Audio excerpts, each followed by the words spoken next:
السلام علیکم ورحمت الله. نن د نوي کال لومړنۍ ورځ ده، یکم محرم الحرام. یو کال زموږ په زندګۍ کې بل هم کم شو. د نوي کال لومړنۍ ورځ په دې خبره دلالت کوي چې ستاسو د زندګۍ نه یو کال بل هم لاړو. د سوچ او د فکر ورځ ده چې تیر شوي کال موږ څنګه تیر کړو. لږ سوچ پکار دی چې آیا موږ دې خبرې ته تیار یو، دې خبرې ته جوګه یو چې موږ دې په دې حال کې الله پاک سره ملو شو. آیا د الله پاک د ملاقات ته موږ تیار یو؟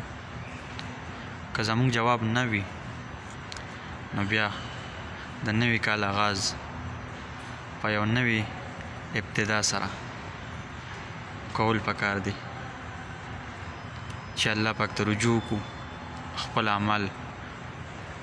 اعمالو باندې سوچ وکړو، خپل اعمال بدل کو، د الله پاک ملاقات ته تیاری وکړو. او بل لومړنی محرم د اسلام حقیقي اتل عمر فاروق رضی الله عنه د شهادت ورځ ده. موږ له پکار دی چې خپل اتلان ضرور یاد کو او د خپل حقیقي اتلانو نه ځان خبر کو. الله دې موږ د هغوی په نقش قدم باندې روان کړي. الله دې زموږ د نوي کال زموږ د خیر سبب وګرځوي او الله دې په مسلمانانو کې اتفاق او اتحاد راولي او الله دې د مسلمانانو په ملکونو کې امن او امان راولي. الله دې د نوي کال زموږ د خیر سبب وګرځوي. آمین. جزاک الله خیر. السلام علیکم.